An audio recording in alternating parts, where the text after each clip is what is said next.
This is Zafar Mangi. I am lecturer from the Department of Mathematics in SMB CAPS, Qaid-e-Azam Public School, Darsana Channa. We will start online video lectures due to the pandemic. So first of all, the class for inter, we will start the syllabus of mathematics, and first of all, I will tell you the overview of the syllabus in this program. So first of all, we will discuss about the contents. The first chapter contains function and limits. So हमने already previous classes में function की topic already पढ़ चुके हैं, पर वो basic terms के बुनियाद पे थी, और फंक्शन जो था वो हमारा मैट्रिक क्लास में जो पढ़ के आए हैं वो एक्चुअली सेट थ्योरी में बताया गया था, सिर्फ और सिर्फ उसका एक इंट्रोडक्शन बताया गया। आज हम इस इंटर की क्लास में फर्स्ट चैप्टर में हम इसकी की पूरी डिटेल पढ़ेंगे कि एक्चुअली फंक्शन है क्या, और उसके इस मैथमेटिक्स में इसका क्या रोल है, और इसके टॉपिक्स सब टॉपिक्स क्या है, और इसकी टाइप्स क्या है, और ये क्यों यूज़ हो रहा है यहाँ पर मैथमेटिक्स में, और हम इन मैथमेटिक्स में इसका जो मेन रोल है फंक्शन का वो हम क्यों पढ़ रहे हैं। तो इसके हवाले से हम डिटेल में जाएंगे। पहले हम इसका सिर्फ और सिर्फ ओवरव्यू ले रहे हैं। So first of all function जो है उसके साथ लिमिट्स है, लिमिट्स कहाँ पर अप्लाई हो रही है और इसका यूजेज क्यों हो रहा है। जैसे सीक्वेंस होता है, अप्रॉक्सीमेट्स लिमिट्स होती है, इस हवाले से लिमिट्स का भी इससे और फंक्शन से दोनों का रिलेशन जो है जो बहुत अप्रॉक्सीमेट है। उसके बाद सेकंड चैप्टर है द स्ट्रेट लाइन। ये ज्योमेट्री का पोर्शन है हमारा, और इसमें हम सिर्फ और सिर्फ जो है लाइंस या ग्राफ्स के बारे में हम पढ़ेंगे। ज़्यादा से ज़्यादा जो डिटेल है हमारी वो सिर्फ और सिर्फ एंगल्स पे मुश्तमिल है, और उसके बाद जो भी ग्राफिकल जो ग्राफ्स में सम्स आते हैं, प्रॉब्लम्स आते हैं, उनको सॉल्व करने के लिए हम जो है स्ट्रेट लाइन का चैप्टर यूज़ कर रहे हैं। उसके बाद तीसरा चैप्टर जो है वो जनरल इक्वेशंस है। जनरल इक्वेशंस में क्या होता है कि पॉलिनोमियल इक्वेशंस आ गई, उसके बाद लीनियर इक्वेशंस आ गई, और उसके बाद क्वाड्रेटिक इक्वेशंस आ गई, और बहुत सारी इक्वेशंस जो भी है जनरल इक्वेशंस में। तो उसमें हम ये सारा का सारा इस चैप्टर में इसकी की पूरी डिटेल पढ़ेंगे कि द जनरल इक्वेशंस में जो भी इक्वेशंस है वो इस थर्ड चैप्टर में हम की पूरी डिटेल से इसको भी हम इक्वेशंस को सॉल्व करेंगे with the help of graph, और इसका ग्राफ भी हम बनाएंगे। उसके बाद चौथा चैप्टर जो है वो डिफरेंशिएबिलिटी है। डिफरेंशिएबिलिटी मीन्स किसी भी फंक्शंस को उसका ग्राफ जो है वो डिक्रीज़ करना, जैसे कि स्लोप होता है, जैसे कि सीढ़ी होती है, स्लाइड्स होती हैं।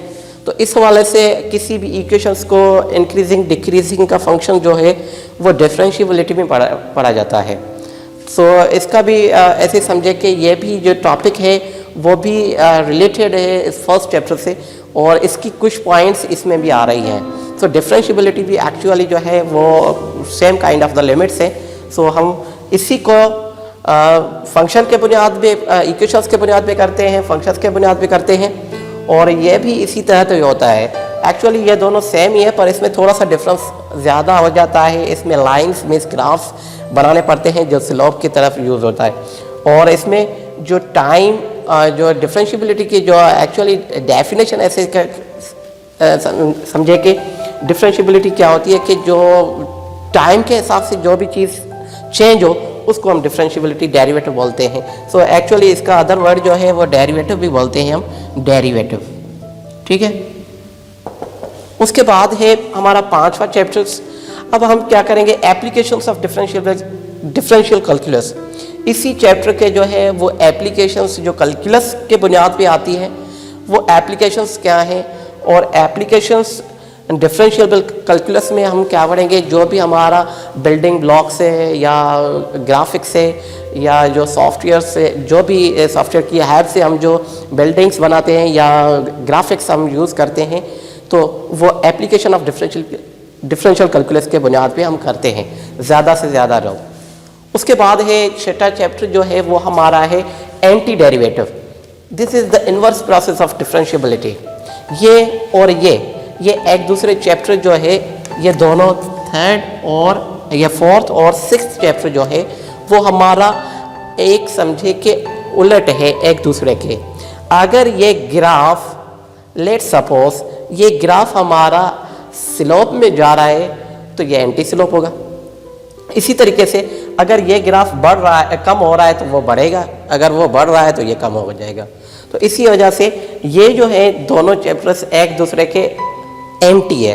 तो ये हमारा डेरिवेटिव है तो हम इसको कहेंगे एंटी डेरिवेटिव। अगर डिफरेंशिएबिलिटी, इंटीग्रेशन, ठीक है, differentiation, integration, this is another name of integration. So इस चैप्टर को हम इंटीग्रेशन भी बोल सकते हैं और एंटी डेरिवेटिव भी बोल सकते हैं, क्योंकि ये डेरिवेटिव है और ये इसका एंटी डेरिवेटिव है। तो हम इन दोनों चैप्टर्स के ये बहुत सारे जो है आपस में क्लोज है, पर क्या है कि ये दूसरा एक दूसरे के एंटी हो जाते हैं, ठीक है। इसमें हम फंक्शंस को डिक्रीजिंग पावर करते हैं और इसमें हम क्या करते हैं, इंक्रीजिंग पावर करते हैं। तो एक्चुअली जो है ये दोनों चैप्टर्स जो हैं आपको साफ जाहिर दिखाई दे रहा होगा कि यहाँ पर हमने लिखा है डेरिवेटिव और यहाँ पर हमने लिखा है एंटी डेरिवेटिव, एंटी, ठीक है। और ये देखें कि ये डेरिवेटिव और ये एंटी डेरिवेटिव, तो ये दोनों चैप्टर्स जो हैं आपस में ऐसे समझे कि इन्वर्स प्रोसेस हैं।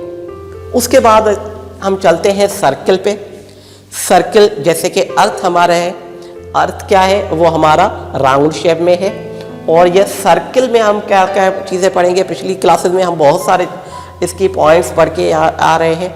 आर्क क्या होता है, सरकमफ्रेंस क्या होता है, उसके बाद डायामीटर क्या होता है, रेडियस क्या होता है, जनरल इक्वेशन ऑफ सर्कल क्या होता है, स्टैंडर्ड इक्वेशन ऑफ सर्कल क्या होता है, वो सारी की सारी डिटेल में हम बात करेंगे 7 चैप्टर में। सो इसमें फिर से मैं इसका खुलासा कर देता हूँ कि सर्कल हमने ये जो चैप्टर है वो ऑलरेडी हम पिछली क्लासेस में पढ़ के आए हैं। सो इसमें बहुत सारी जो है पॉइंट्स आती हैं, जैसे कि आर्क हो गया, उसके बाद आता है रेडियस हमारा हो जाता है, उसके बाद सरकमफ्रेंस आ जाता है, उसके बाद डायामीटर आ जाता है।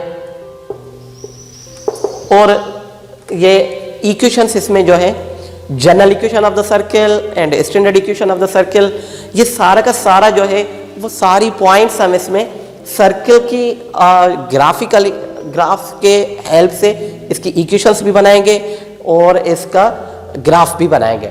सो ये 7 जो चैप्टर है वो भी हम बेसिक लेवल से हम पढ़ के आ रहे हैं पिछली क्लासेस में। आज हम इस पे डिटेल से बात करेंगे इंशाल्लाह। सो उसके बाद है चैप्टर नंबर 8। चैप्टर नंबर 8 जो है हमारा, उसमें हम 3 चीज़ें पढ़ेंगे। एक तो है हमारा पैराबोला, दूसरा एलिप्स और तीसरा जो है हमारा हाइपरबोला है। अब यहाँ पर बात ये हो रही है कि पैराबोला जो है एक अदर नेम, इसका जो दूसरा नाम है वो हमारा क्वाड्रेटिक इक्वेशन भी आता है। इसको हम बेसिक में क्वाड्रेटिक इक्वेशन भी कह जाते हैं। अब पैराबोला जो है वो एक्चुअली क्वाड्रेटिक इक्वेशन हम पहले ही पढ़ चुके हैं, linear equation, quadratic equation, cubic equation, power 4, polynomial equations, ये सारा का सारा। पर इसमें इसका पैराबोला इक्वेशंस जो पैराबोला जो ग्राफ है और एलिप्स है, हाइपरबोला है, इसमें हम डिटेल से बात करेंगे। और ये parabola is another name of quadratic equation, ठीक है, क्वाड्रेटिक फार्मूला। सो हम यहाँ पर जो है ये पैराबोला और क्वाड्रेटिक इक्वेशन हैं, तो दोनों की इक्वेशन सेम, पर डिफरेंस क्या है वो हम आगे जाके देखेंगे कि इस पैराबोला जो इक्वेशन है वो उसका ग्राफ कैसे बन जाता है, उसकी इक्वेशंस और कैसे ये हम मैथमेटिक्स में यूज़ कर रहे हैं और इसका मेन रोल क्या है इस मैथमेटिक्स में और इस पूरी की पूरी वर्ल्ड में। उसके बाद एलिप्स पे बात करेंगे और तीसरी चीज़ जो है वह है हाइपरबोला। तो हाइपरबोला भी इसी के मुतालिक है, means parabola, ellipse and hyperbola, इन तीनों पे हम डिस्कस करेंगे। उसके बाद है 9 चैप्टर जो है हमारा वो है वेक्टर्स। वेक्टर्स क्या होता है? एक्चुअली जो वेक्टर्स होता है वो हमारा फिजिक्स का काम है। फिजिक्स में पूरी की पूरी हमने डिटेल मैट्रिक में पढ़ के आ रहे हैं कि vector quantity, vector scalar and vector क्या हो जाता है। इसी तरीके से हम इसको वेक्टर को डिफाइन करेंगे कि वेक्टर है क्या चीज़। और उसके बाद इस वेक्टर्स में हमारा यूनिट वेक्टर आ गया, उसके बाद बहुत सारी टॉपिक्स हैं, स्केलर आ गया, वेक्टर बहुत सारे टॉपिक्स है इसमें, जो पॉइंट्स है सब वेक्टर्स आ गया, वो सारी के सारी डिटेल में पढ़ेंगे और इसके ग्राफ्स भी बनाएंगे। और वर्ड प्रॉब्लम जो फिजिक्स के आ रहे हैं ज़्यादा से ज़्यादातर, वो हमारे मैथमेटिक्स में भी इंक्लूड है और इस चैप्टर का भी रोल बहुत ज़्यादा अहम है इस इंटर के सिलेबस में, और काफ़ी सवाल इसमें से भी आते हैं बोर्ड में। सो आज का जो है ये हमारा ओवरव्यू ऑफ द सिलेबस था, वो सिंपली इन 9 चैप्टर्स पे मुश्तमिल था और इसी के बुनियाद पे हम पूरी की पूरी डिटेल में इनके मैथमेटिक्स को सॉल्व भी करेंगे, प्रॉब्लम सॉल्व भी करेंगे और इसके एप्लीकेशंस को भी हम पढ़ेंगे डिटेल में, और ग्राफिक्स जो भी ग्राफ्स आ रहे हैं प्रॉब्लम्स के तहत उनको विद ग्राफिकली प्रॉब्लम्स को सॉल्व करेंगे। और इसमें जो है इसमें 3 पोर्शन से मीन से जो बोर्ड के हिसाब से आ रहे हैं वो 3 पोर्शन में हमारा पेपर बनता है। एक होता है सेक्शन नंबर ए, वो हमारा एमसीक्यूज पे मुश्तमिल होता है जिसमें 20 क्वेश्चंस होते हैं, ठीक है। 20 क्वेश्चन से अब वो कोई भी क्वेश्चंस नहीं होता, वो सारे के सारे एमसीक्यूज मीन से मल्टीपल चॉइस क्वेश्चंस के बुनियाद पे होता है। उसके बाद सेक्शन नंबर बी जो होता है वो हमारा शॉर्ट आंसर क्वेश्चंस होते हैं जिसमें हमारा सिंपल सा एक चंद लाइनों में हमारा जो है प्रॉब्लम सॉल्व हो जाए, वो सिंपल हो जाता है। और उसमें हमारा जो है वो शॉर्ट आंसर क्वेश्चंस होता है, वो प्रॉब्लम्स होते हैं उसमें। और हमारा जो सेक्शन सी होता है उसमें हमारा लॉन्ग सेक्शन का होता है। लॉन्ग सेक्शन में हमारा जो है क्वेश्चन कोई भी होगा उसमें ए बी सी सेक्शन देगा, ए भी दे सकता है, ए बी तो कंफर्म होंगे। ए में क्या है कि उसमें कभी कभी ये भी देता है कि डेफिनेशंस भी लिखनी पड़ती है, पर ज़्यादातर इंटर बेसिस पे ये डेफिनेशंस का चक्कर नहीं चलता और बस इसमें ही जो है ए और बी के बुनियाद पे सेक्शन में सी में जो है वो क्वेश्चन नंबर ए और बी ये पोर्शन में देते हैं। और इसमें लॉन्ग सेक्शन में कभी कभी क्वेश्चन नंबर 3 क्वेश्चन भी करने पड़ते हैं, कभी 2 क्वेश्चन भी आ जाते हैं। तो सारा ये इन्हीं 9 चैप्टर के बुनियाद पे सारा का सारा जो बोर्ड का पेपर होता है इसी 9 चैप्टर्स में से आता है और इधर उधर से कोई भी सवाल नहीं होता। इंशाल्लाह आगे हम नेक्स्ट जो वीडियो हम बनाएंगे और लेक्चर जो हमारा बनेगा वो फंक्शन एंड लिमिट्स पे होगा और फर्स्ट चैप्टर इंशाल्लाह हम नेक्स्ट लेक्चर में सुनेंगे। तब तक हमें इजाज़त दें, अल्लाह हाफ़िज़।